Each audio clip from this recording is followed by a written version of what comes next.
we have a camera here, so we are streaming it live.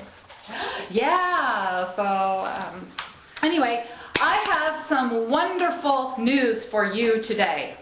Did you know that the same power and presence that put the galaxies into their spin, that inspires the bud to blossom and the caterpillar to transform into the beautiful butterfly, that same power and presence works inside of each and every one of us. It helps us to transform hatred into love and judgment into compassion. It inspires us, it gives us divine guidance so that we always know the next step to take, so that we're always moving forward, we're always in a state of expansion, which is what our soul is meant to do, to expand. So now we will sing our theme song.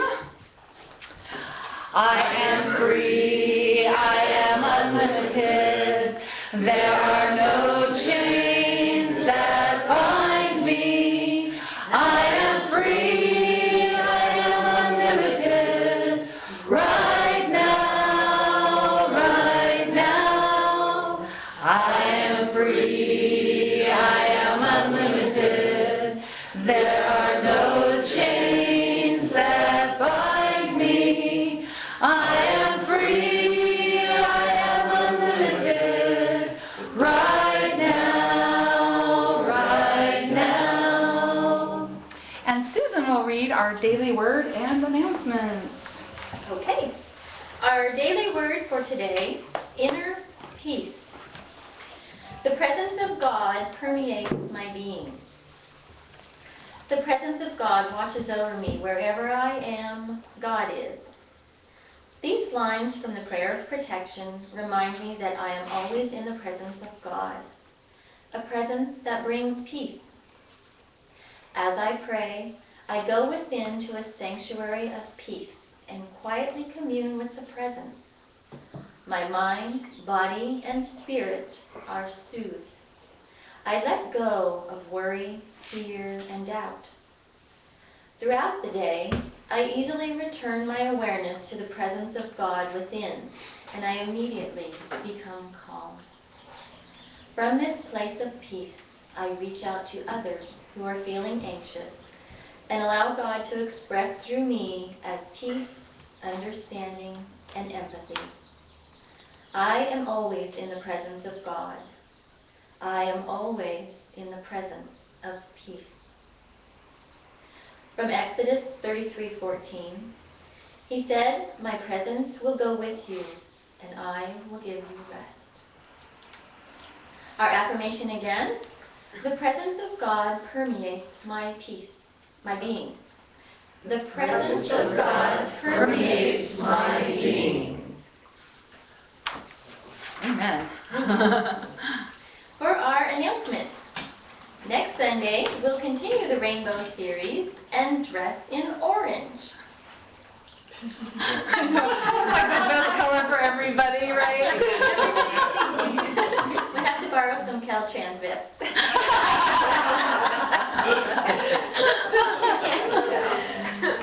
Our weekly questions. Deanna answers questions and posts them to YouTube. The link to this can be found on our Facebook page or in the newsletter, which you can sign up for at the website. Joanne Levine is having a meditation at her home here in Redlands today at 4 p.m. If you're interested, see Deanna, and she can give you her phone number where you can call to get directions. A Course in Miracles meets every Sunday at 10 a.m. And remember, we do have a website, brightstarchurch.org.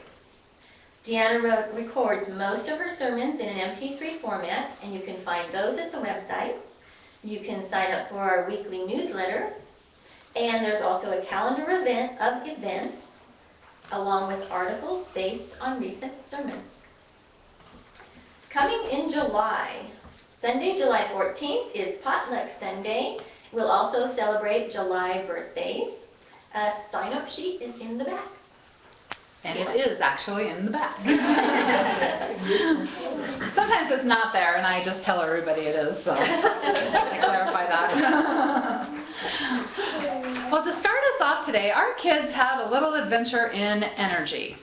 And so, for the Sunday school that meets at 10. And so they're going to stand up and give a quick demonstration. Now this first exercise they're going to show is something that we can all do, okay? So I'll explain it after they show it to you. But if you guys will stand up, you don't need your dowsing rods for this first part, so you can just leave them.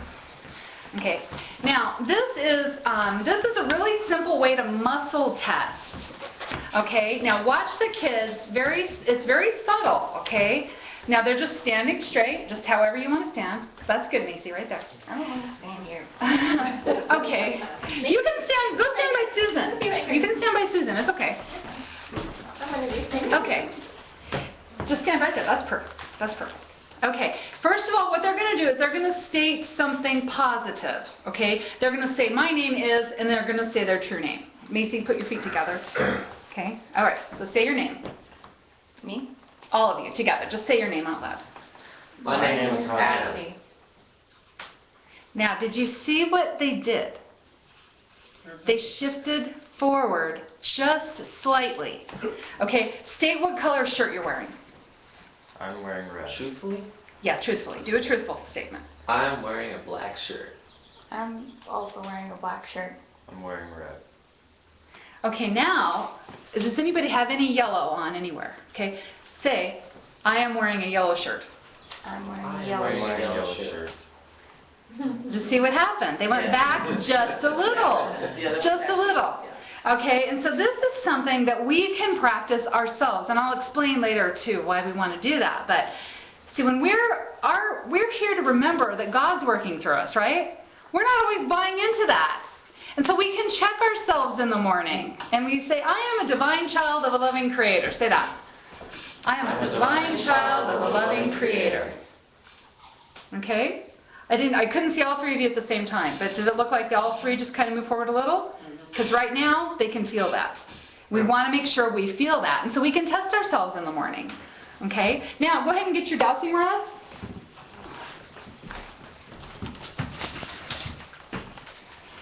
Okay, now, just face everybody, and just silently, first of all, I'm going to have them think of something that makes them sad. Okay? Just think of something that makes you a little sad.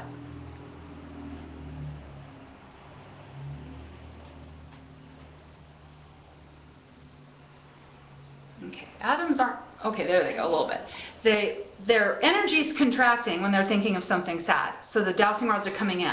All right, now, think of something that makes you really happy. Happy, happy. Think of that happiness. Okay, think of the happiness. Now add a big yes. Yes, yes, Yes. yes, Yes. yes, Yes. yes. Yes. Their energy is now expanding. That's great. Okay? So, it makes a difference, right? When we get up in the morning and we can say, yes, I am a divine child of a loving Creator, our energy fields will expand. And that just means that we're in a better state, okay? So the energy is bigger, stronger, our immune system will function better, right? Okay, thank you guys so much. Thank you. That was awesome. Awesome, you guys. That's good to know. Good stuff. All right. I'm gonna, because the talk today basically is about how we affect ourselves and each other. So I'm gonna do a little song about that. It's called Echoes. It's by an artist named Dar Williams. I altered some of the lyrics just a teeny bit to be like more for New Thought, okay?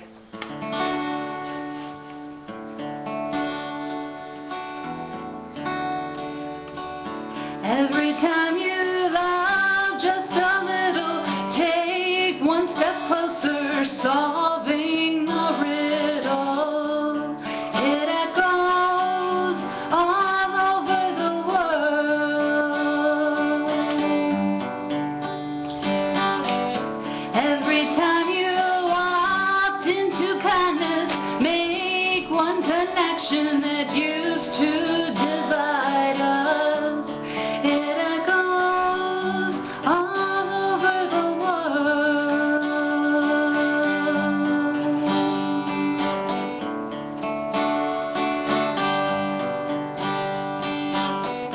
Every time you choose one more morning, goodness or meanness, life has this warning. It echoes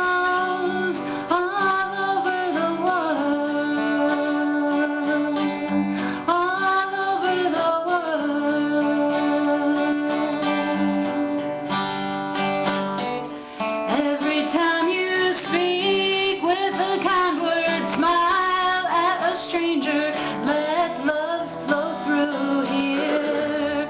It echoes all over the world, all over the world, all over the world.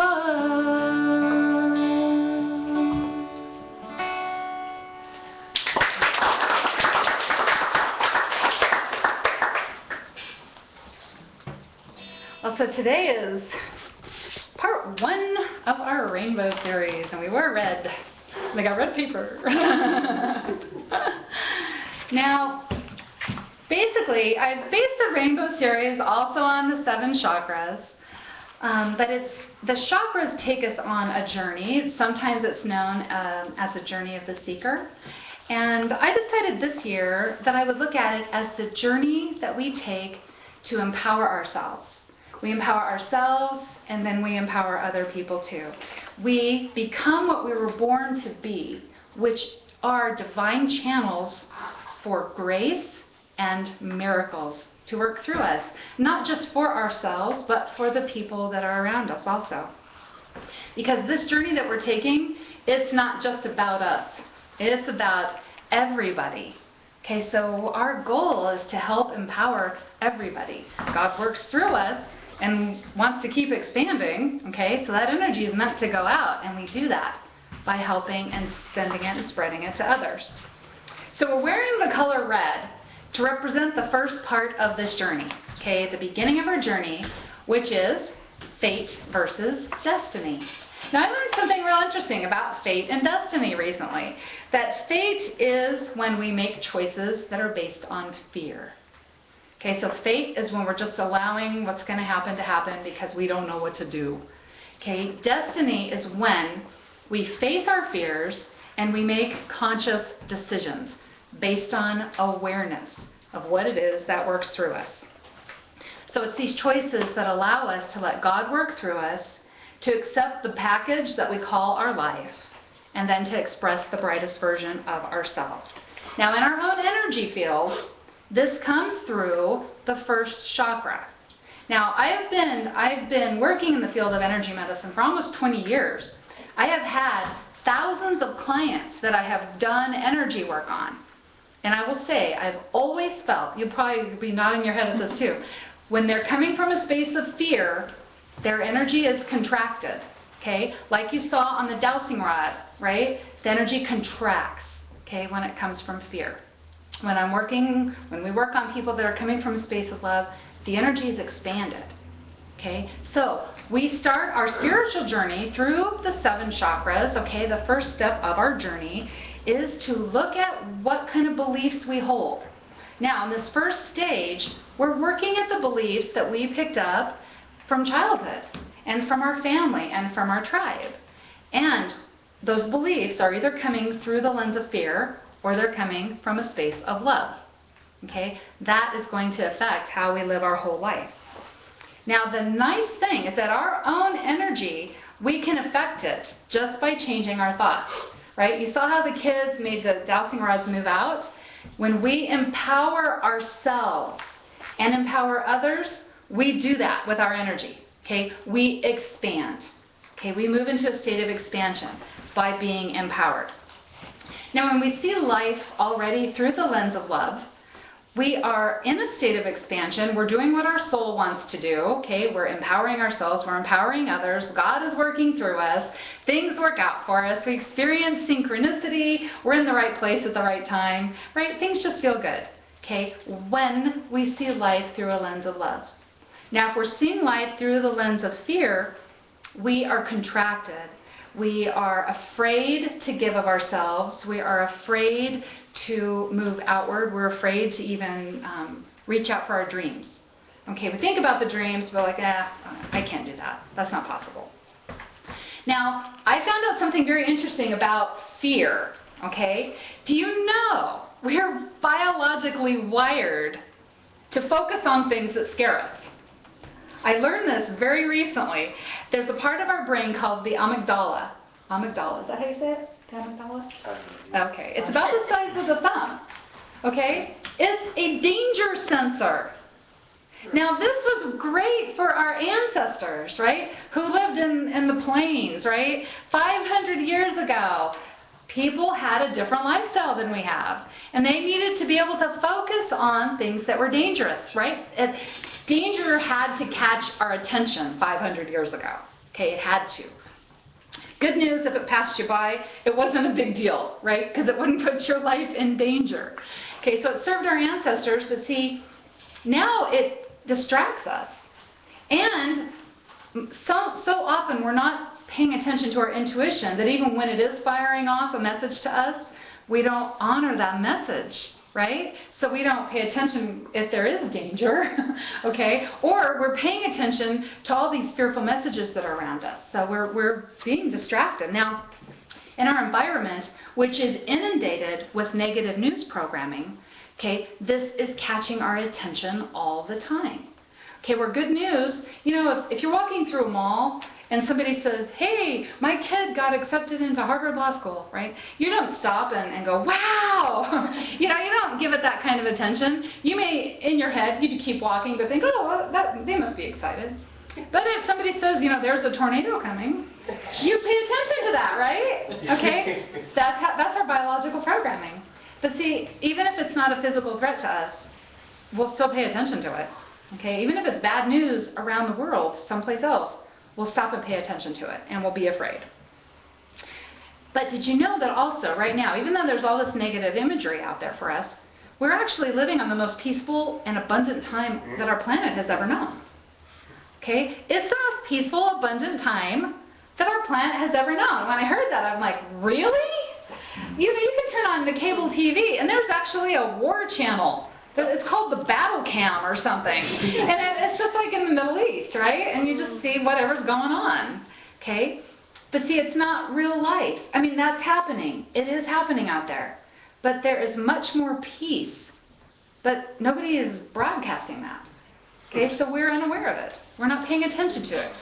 Negative news has like increased over 500% in the last 50 years. Okay, they're just finding more and more. Okay, so we have this happening. So right now is actually a wonderful, exciting, amazing time to be alive. But sometimes it's hard for us to remember that if we're coming from a place of fear because of that biological propensity to go focus on those things in our environment. Now, Lao Tzu, the mystic Lao Tzu, said, those who overcome themselves are strong. Okay? Those who overcome themselves are strong. Now, we overcome ourselves when we get out of our own way and let God work through us. Okay, that's overcoming ourselves. It's talking about getting the ego out of the way so we can express the brightest version of ourselves. Now, one of the ways that we can learn to overcome ourselves, to get out of our own way, is to accept the package that our life has come in. Okay? We're here right now. Our life is a certain way. Now, there are some things that we want to change, but there are some things in our life that we can't change. And maybe those things are meant to change us. Okay? When we get out of our own way. Those things can change us. But we have to be able to let God work through us, and we can only do that when we get out of our own way. Now, we look at the package that is our life, and we say, am I facing these challenges? Okay, am I letting God work through me? Am I letting myself be inspired? Okay, so I know the next thing to do. Or are we blaming? Are we complaining about something? Now, there are things that happen in everybody's life. Okay, everybody has had to face loss, whether it's the loss of a job, or the loss of health, the loss of a relationship, the loss of a loved one, loss of a home. Okay, there are all kinds of losses, and all of those are going to cause pain. They're going to cause us to have pain. When we honor those feelings, we start the grieving process. Now, the grieving process is actually a very healing process because we've accepted what's happened. We're allowing God to work through us so that we know the next step that we're meant to take. Now, if something like that has happened and we cannot move through the grieving process and instead we're blaming something, we're not moving forward. We're not able to accept the package that our life is in. Okay? Because grieving is about expansion and moving forward and healing. Blaming keeps us stuck in the past. Okay? So we're staying someplace else. What we're saying is, it should be this way. It should be different. It should been something that didn't make me sad. Okay? Now when we're grieving, we can accept that and say, this did make me really sad, but it's already happened. Okay, so now what do I do? How do I move forward? Okay, but when we're stuck, we're busy trying to change the world back to how we want it to be. And we can't change something like that that's already happened, right? So we face these challenges by remembering what it is that works through us, by learning and remembering to trust that the same force that created the universe, that put the galaxies into their spin, is still working through us. It's always working through us. We're each an idea in the mind of God. We've never been forgotten. Okay? We've never been abandoned. God is not taking power away from us. God is always seeking to work through us. But we have to be able to allow that. However, that can be really hard when we're going through something that's really difficult. Okay, we may be forgetting. We may be saying, man, this is just too hard. I don't know how I'm going to get through this. Okay, so one of the ways that helps us to remember to trust in God, first of all, is to remember that we are biologically programmed. Okay, sometimes to focus on a lot of this negative input. But we want to also know the difference between accepting how our life is and approving how our life is. Okay, there is a big difference. Accepting means we understand that things are the way they are. We don't have to approve of it though. Okay, if your house burnt down in a house fire and you look at the physical devastation, you would have to say, I see my house is burned to the ground, right? You have to accept that. Do you have to approve of it? No. You say, my house burned to the ground. I'm very sad. I'm very lost now. I don't know what I'm going to do. I don't approve of this, but it has happened. So what do I do now? How do I move forward now? That is the difference between accepting and approving of something. Now see, a lot of times what happens is people think they have to approve of it. And they have to approve of it because it was God's will that their house burned down, right? Okay? And so approving of it is just too difficult. How do we be okay with that? How do we be okay with some of those other losses? How do we approve of a loss of a loved one? How do we approve of that? Okay, we don't. Okay? And so that sometimes is what stops people from being able to let God work through them. They think they have to approve of it. We don't have to approve of it. We have to accept it because that's the only way we can move forward. Okay? But we don't have to say it was a great thing that happened to us. Okay? Now sometimes also accepting and approving, it doesn't mean you have to stay in a bad situation. If your house burnt down and you've accepted it and you don't approve of it, you don't have to stay there in the ashes. It's time to rebuild, right? We're moving forward because our soul is meant to be in a constant state of moving forward. Okay, that's what we're meant to be doing. We're meant to keep moving forward. We're meant to move through these difficult situations and come out on the other side. We absolutely are. And we have everything in us that we need to get us to the other side of that. I had a client a few years ago, and she had partnered with her best friend to start a business. Now, they were both working full-time jobs. After about 3 years, though, it was just costing too much money. They couldn't get the business to go. And my client's friend said, I can't do this anymore. It is draining me. And so she quit. And then my client couldn't do it all on her own. She could not accept that this had happened because, first of all, she felt led by the universe to do this. She felt like it was her calling. She felt like God had placed these things before her to have her start this business. And so she was heartbroken when her friend gave up. She was heartbroken.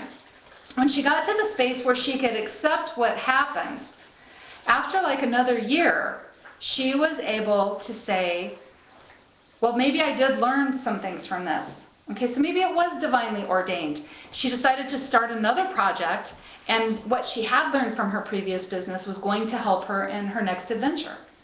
Okay, but sometimes it's hard to let something go, especially when we feel like it was divinely ordained. Okay, God wanted me to do this. The universe told me this was a good idea. All these synchronicities said it was the right thing. And then later on, it just isn't working anymore. Okay, so it's time to let it go.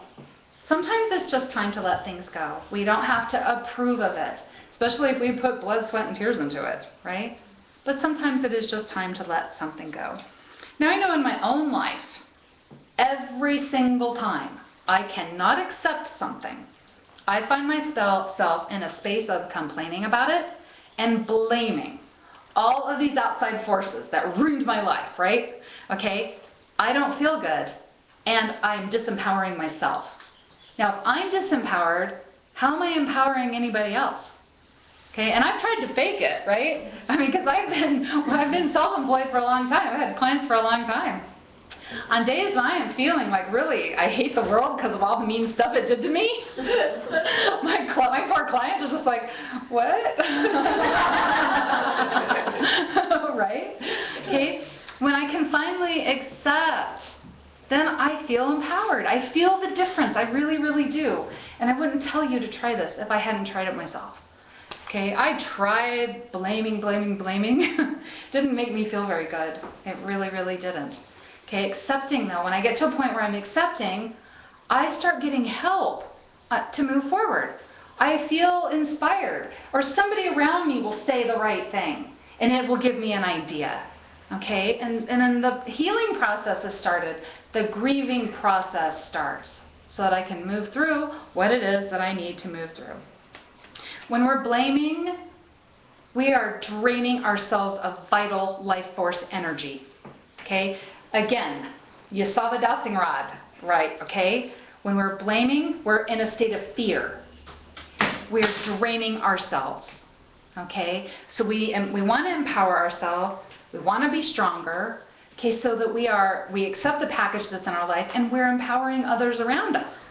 Now the amazing thing is that when we accept our life, okay, we are not just empowered, but we're feeling the force that works through us. We're feeling that force that put the galaxies into their spin. Okay, and so then it either helps us to overcome and change a situation that needs to be changed, or it helps us to overcome by changing us. And either way, we're empowered. Either way, we're moving forward again, okay? This is really important to us because we don't walk this path alone, okay? We want to empower those around us, and we empower those around us by letting this force work through us, okay? To empower ourselves too. Now, the sacred truth of this very first part of our journey is all are one. All are one. We are all connected. In the book of Ephesians, it says there is one body and there is one spirit. Okay, we're connected. All of us are one. Now we look at each other, we all have the separate bodies and we're wearing the different clothes and we have our hair done differently. Okay, we appear to look separate. Now when we're in a space of love, we feel the connection to each other. Now, sometimes what happens is that we'll feel the separation because we'll look at another person and say, well, they're a terrible person. Okay, they're awful. You know, how can I feel one with them? But that's coming from fear though, right? When we're coming from a space of love, we can see that this person, maybe they're doing a terrible thing. Maybe they're a terrorist somewhere. But when we're coming from a space of love, we recognize that it's just their actions that are harmful. But who they are inside is they're an expression from God. And they're coming from a space of fear. So they can't express God. They can't allow that love to express through them because it's fear. They're embodying fear. Now the Course in Miracles says that it is really, really important for us to be able to see God in other people, okay? Even those people that have the crunchy exterior and they're hard to get to know, okay? Everybody, we have to see God in everybody before we can see God in ourselves. Now this works. I had to really think about this one for a few years because when we see God in another person, no matter what, we've released our judgment. Now, if we don't see God in another person, all it means is we're judging, okay, because we're coming from a space of fear. That's all. We're coming from a space of fear. So when we can let that fear go, the separation disappears, okay? The separation disappears. Judgment just comes from fear. So all are one. That is the sacred truth at the beginning, the first step of this sacred journey that we're taking to empower ourselves and empower everyone around us. So how can we do this all or one thing, right? I was thinking about that because Jesus said, do unto others as you would have them do unto you, right? Do unto others. That's a giving action, isn't it? That's action, that's activity. That is an outward expression somehow, however that looks. Now sometimes that's really easy to do, especially with the beautiful people that you have in your life. Okay, it's easy. Family, friends, we give, right? We do things for them. But what about the other, 5 billion people that live on this planet? I forget. Does anybody know? Like 5.4 or something? 7 billion. 7 billion?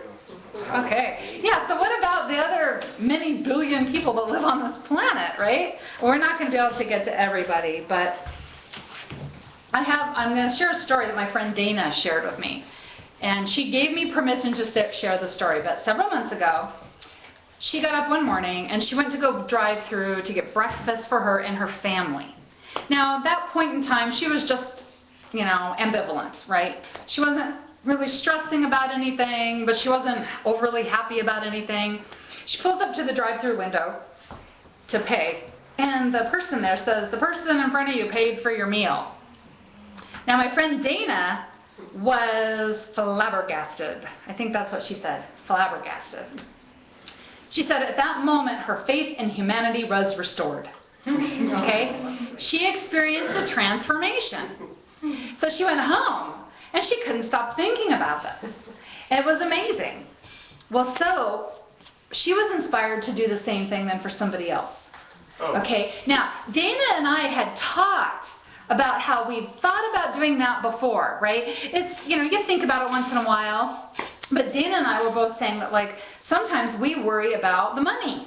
What did the people behind us order? And oh my gosh, if you're driving through Nick's, already it's going to be $40 for a family of 4. What if the people behind you have another 40 or 4 people? You're $80 in one day for lunch, right? And so we're just like, I don't know, it sounds like a good idea in theory, but I don't have the $80 right now.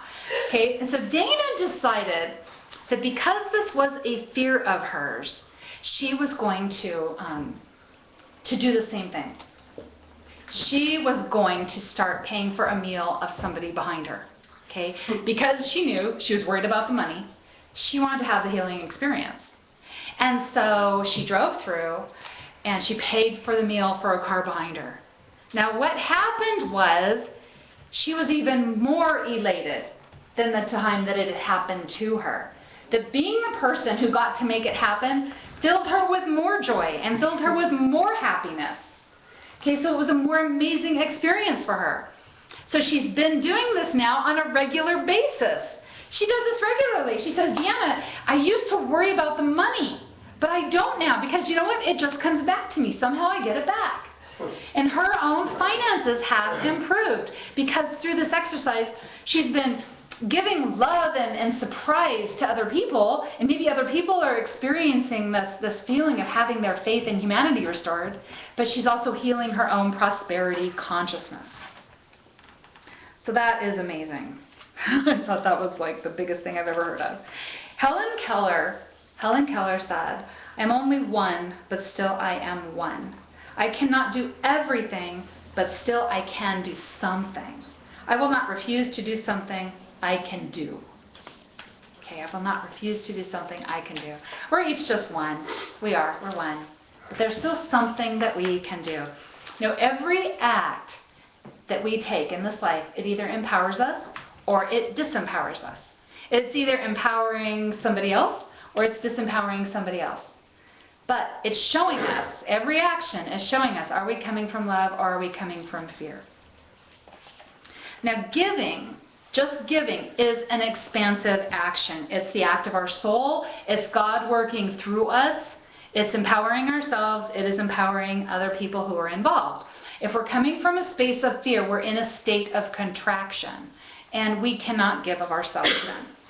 Now, our ability to give comes from our awareness of what works through us all the time, 24/7. Okay, God is always working through us. Okay, God's always there. We're always that idea in the mind of God. That field of potential is always available to us. Okay, we always have the ability to be inspired. Okay, it's always there. And so that's where our ability to give comes from. In the book of Proverbs, it says, whoever brings blessing will be enriched, and one who waters will himself be watered. When we bless another person, we bless ourselves. Karma. Yeah, I guess so, huh? Yeah, when we bless another person, we bless ourselves. Now, my friend Dana, I think, confirmed this because she has experienced this in her own life. I mean, the first experience was a wonderful experience for her, but anonymously, buying meals for other people has blessed her beyond what she believed was possible. Okay, so that was huge. That was huge for her. Carolyn Mace says that giving is an act of spiritual alchemy. It's our intentions and thoughtfulness that provide life-transforming energies. And my friend Dana felt that. She felt life-transforming energies. But it's in how we give. Okay, I don't know about any of you, but sometimes I've given because I had to, and I resented it. It wasn't a very good energy. So there was no blessing going with that. Okay, there was no life-transforming energy for the person I gave to or for myself, right? No, I didn't receive that. What I received back was a feeling of lack. Why did I do that? Oh, that was awful. I had to do that. I resent that I had to do that. You know, this world is really hard on me sometimes. So that's where I would go.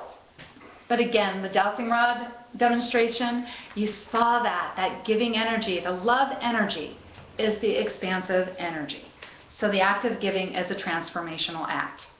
Now, sometimes we may be afraid of giving, and the act of giving is directly related to our feeling of power or powerlessness. Now, sometimes we may not want to give because we're afraid that if we give to somebody, we'll lose power because it's a competition. Now, when I first got into holistic healing and massage therapy, I did like the typical stuff, like I had business cards made, I went to work at a chiropractic office, I went and handed out business cards to people. But then I would meet a new person who just got into massage therapy and they would say, so what are you doing to build your business? And I would say, nothing. Because I was afraid if I told them to hand out a business card, they'd steal all my business. Okay, that's what I thought. Because I was coming from a space of fear. I was afraid. So I couldn't give of myself. And then of course, when I didn't share any useful information, then I felt bad too, right? Luckily, the one time that happened, she, you know, found somebody else to give her some good positive energy, and she did very good. Okay, but see, what happened for me, luckily, was I met somebody, and we were talking about publishing a book. And I was saying, oh, I'd love to write this book, but it's already been done. You know, the idea's been done. And she said, no, go ahead and do it anyway. You know, people keep publishing cookbooks. How many ways can you cook a cheeseburger, right? And I started thinking about that. Wow, that's true. My grandma buys cookbook after cookbook after cookbook, right? And so I thought, this is a world of abundance. And so the next time, then my friend, later on, one of my best friends says, Deanna, I've been thinking about becoming a massage therapist. I said, you should do it. I felt this abundance inside of me. I shared with her the things that worked for me. I shared my faux pas, and she went on to have a very abundant business herself. Okay, but the thing is that I also felt abundant.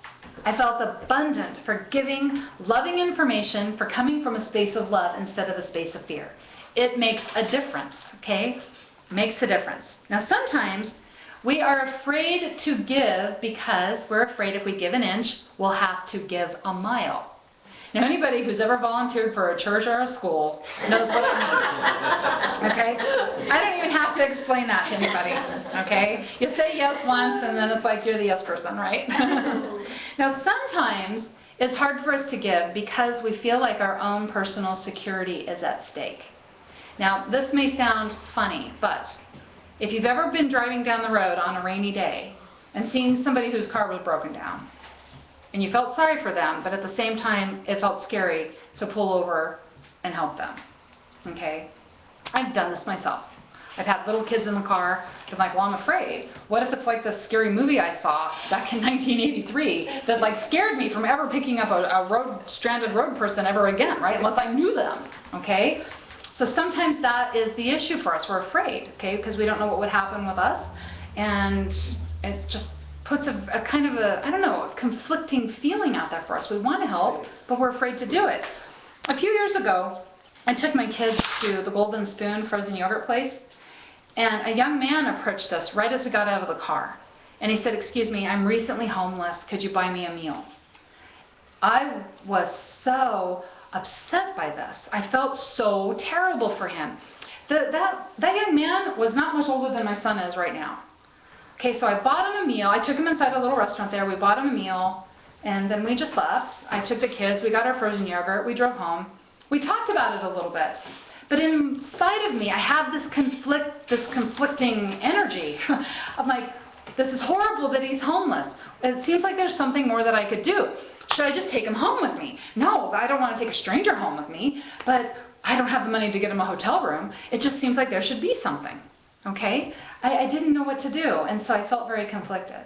Okay, so sometimes that's also a choice for us. We don't give because it's scary. Okay, what is the phrase? There, but by the grace of God go I. All right, sometimes we see these situations, and it is hard to face these situations because it could be us. It could be someone we know and love. Okay, so we feel ourselves going into a space of fear. And when we go into a space of fear, we cannot give of ourselves. Now, being unable to give for whatever reason is always coming from a space of fear. If our energy contracts, we feel powerless. Now, we're empowered when we're giving from a space of love. And as I looked back on this boy that we met at Golden Spoon, if I had been coming from a space of love, what it might have looked like was, I'll buy you a meal, I'll give you a blessing, and maybe ask you something. Maybe ask the boy, well, why are you homeless? Well, do you have any family around here? You know? I still would have made the choice to not take him home with me, okay? But I would have been coming from a space of love, which would have changed the whole event, and he would have received a greater blessing, okay? And I would have received the blessing of just having given of myself. Now, when we give from love, it empowers us. When we give from love, it empowers other people. Now, I'm not saying that we give to every single panhandler that we see. I'm not saying that. In fact, we've been in situations where we've like seen the same, somebody will walk up to us and say, I'm out of gas, you know, could you give me some money? And then the next day, it's the same thing, just at a different store. I'm out of gas. I'm like, well, I just saw you yesterday. They just turn and walk away, right? Okay, so some of them it's a game, you know, there's out there, it's a game for them. Okay, so, but I'm not saying give everything until you have nothing left, right? I'm not saying say yes to every single favor, right? Because that would drain us too. What I'm saying is, it's good for us to pay attention to the reasons we say no. Sometimes no is the right answer. Okay, sometimes our gut instinct is to say no. Okay, and we should trust that. We should go with it, right? No can be a right answer. Now, the journey that we are on right now, which is one of service, okay, because we are meant to be loving, to be loved, do love, live love. We're meant to be spreading that. We're meant to be expanding this out into the universe, out to our fellow man, right, and sisters, man and woman. To empower ourselves, to empower others, to have the constant awareness of what it is that works through us, okay, is what tells us if we're coming from a space of love or fear. Okay, that's where we start our journey. Are we coming from a space of love or fear? We feel that. We know right away. Okay, do I feel happy and loving and like there's an abundant energy that works through me? Or am I feeling afraid right now? Okay, we always will know. And that's always going to be evident in how we're allowing ourselves to give, okay, to our family and to our friends, all right, to give our emotional support, okay, or whatever it is. Remember in the book of Proverbs, whoever brings blessings will be enriched. Okay, as we bless others, we're blessing ourselves. Teresa of Avila said one of the things, she was trying to simplify serving God. So she says, you don't have to serve the whole world. Serve your family, serve your friends, serve your neighborhood, right? I know, I'm going to tell the story of you and that puppy. Susan and Hunter found a puppy. And so what did they do? They put themselves in a space of service for this animal. Okay, and they took care of it, right? They found somebody who fosters these dogs, right? But they stepped into the situation and just said, I'm going to do something about it, right? And everybody always wants to help puppies anyway, right? But there are a lot of other things we can do to bless and support the people around us. We can give them emotional support. We can give financial support if needed. There's also the blessing of accepting them. Now, when I was in between kindergarten and 5th grade, I went to 6 schools. Okay, kindergarten was 2 schools, and then through the first part of 4th grade was another school. The end of 4th grade was another school. 5th grade was 2 schools. Now, every time I changed schools, and I really can remember this in 4th and 5th and 5th, right? The kids in these classes just welcomed me. Everybody was like, hi, and I had friends. The first day I was there, I had people to eat lunch with. Okay? I was accepted into the tribe. This is a symbolic baptism. Okay? This is a purification and initiation into the tribe. Now, we've all been the new person on the block. Okay? We start a job, or we go to a new school, or we take a new class, or we go to a new community, right? I've gone to meditation classes before where nobody would talk to me. And I was thinking, well, maybe they're all new, or I don't know, but I didn't feel very welcomed, so I didn't go back, you know? I went to Michael's music meditation Friday night. It was so nice. And you know what? He got up and like said hi to everybody. Like he knew everybody, but you didn't actually know everyone, right? No, pretty much. Oh, okay, you did. All right. Well, still though, he made everybody just feel like he was so glad they were there. Right? Everybody was happy. Everybody wanted to talk to him. Okay. One of the things I love about this group is sometimes right after the service, things get really busy, and sometimes we have new people that sneak in, and they sneak out right after the service, and I didn't get a chance to say hello, but I know that there are other people here who grabbed them, right? I know you guys do this a lot, every single time. Like, hi, you know, I'm Karen Lauren. Or I'm Karen, this is Lauren. Okay, that's accepting people into our circle. So when we accept people, think of how that makes them feel, right? They feel welcomed into the group. And we like that feeling when somebody welcomes us into the group too, right? All are one is the basic teaching of this first part of our journey. And when we're coming from a space of love, we recognize all are one. Okay, we can't experience a healthy spiritual life if we keep ourselves separate, right? Somebody else does it wrong, and that's wrong over there, and this is the best, right? We're separating ourselves, and we're missing that teaching. We're missing the experience of having that oneness moving through us, okay, and bringing us that divine beauty and openness. Our entire journey is a lesson in acknowledging the power that works through us. Okay, no matter where we are on our spiritual journey, everybody has to stop and say, wait, okay, I remember, God works through me. I'm not going to be mad, I'm not going to be separate, or I'm not going to be judgmental. It's okay to be mad, I shouldn't say that. Be mad if you're going to be mad.